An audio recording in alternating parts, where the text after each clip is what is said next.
Olá, graça e paz da parte de Deus, nosso Pai, e da parte de nosso Senhor e Salvador Jesus Cristo, seja com você. Se você está chegando pela primeira vez aqui, eu já peço para você se inscrever, ativar o sininho das notificações na opção todas, curtir bastante, comentar e compartilhar o conteúdo do nosso canal, para que o bom perfume de Jesus Cristo de Nazaré se espalhe por todo o universo. Hoje eu quero refletir com você no Evangelho, no que é chamada de parábola do fariseu e do publicano, que é uma parábola que Jesus Cristo contou, não é? A parábola do fariseu e do publicano está aqui no Evangelho de Lucas, capítulo 18, do versículo 9 ao versículo 14. E eu já faço oração pedindo que o Senhor nos dê o entendimento da sua palavra e que o Espírito Santo venha guiar nosso entendimento, nossa reflexão, nossa vida, não é? Desde já eu já te peço, Senhor, enche-nos com o teu Espírito Santo. Então, vamos ler então Lucas capítulo 18, a partir do versículo 9. E ele diz assim, olha: E disse também esta parábola a uns que confiavam em si mesmos, crendo que eram justos e desprezavam os outros. É importante esse versículo porque ele não é ainda a parábola, mas é o contexto em que Jesus conta essa parábola. Ele disse esta parábola a uns que ali estavam, que confiavam em si mesmos, crendo que eles eram justos e desprezavam os outros. 2 homens subiram ao templo a orar, um fariseu e o outro publicano. O fariseu, estando em pé, orava consigo desta maneira: Ó Deus, graças te dou, porque não sou como os demais homens, roubadores, injustos e adúlteros, nem ainda como este publicano. Jejuo 2 vezes por semana, dou os dízimos de tudo quanto possuo. O publicano, porém, estando em pé, de longe, nem ainda queria levantar os olhos aos céus, mas batia no peito, dizendo: Ó Deus, tem misericórdia de mim, pecador. Digo-vos que este, o publicano, desceu justificado para sua casa, e não aquele, porque qualquer que a si mesmo se exalta será humilhado, e qualquer que a si mesmo se humilha será exaltado. Interessante, né? Logo depois dessa parábola, o Evangelho diz que traziam crianças para Jesus para que ele as tocasse. E os discípulos os repreendiam, porque eles traziam, mas Jesus disse: Deixe vir a mim os pequeninos e não os impeçais, porque dos tais é o reino dos céus. Em verdade vos digo que qualquer que não receber o reino de Deus como uma criança, não entrará nele. Então voltemos à parábola do fariseu e do publicano, não é? Fariseu era um religioso judaico, na época de Jesus, era um religioso. Fariseu era um praticante da lei, fariseu era um fundamentalista, né? Era um cara que defendia as leis mosaicas e se jactava de que praticava todas essas leis e etc e tal. E o publicano era um homem do mundo, um mundano. O publicano era um cobrador de impostos que cobrava do seu povo para pagar a Roma, e ainda roubava também, enriquecia ilicitamente.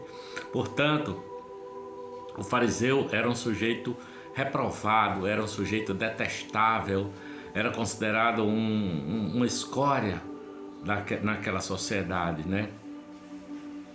O publicano era completamente reprovável.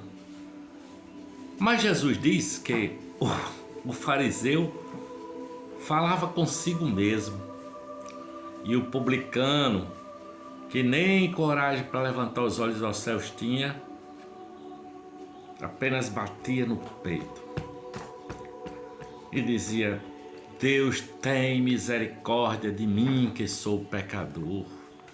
E a parábola diz que Deus justificou a este aqui e não justificou ao fariseu. Porque o fariseu fala de um comportamento moral, né? Ele se jacta do seu comportamento, ele se jacta de que ele dá o dízimo de tudo, que ele jejua 2 vezes por semana, quando a lei dizia para jejuar 1 vez ao ano. Mas ele se julga assim, acima dos outros, e ainda por cima aponta o dedo para o pecador, para o publicano, dizendo: olha, eu não sou como esse sujeito aqui, pecador. Mas o publicano fala da sua condição existencial e não de comportamentos. Ele diz: tem misericórdia de mim, que eu sou um pecador, batendo ele no peito. Jesus, no Sermão do Monte, ele ressignifica o pecado, não é?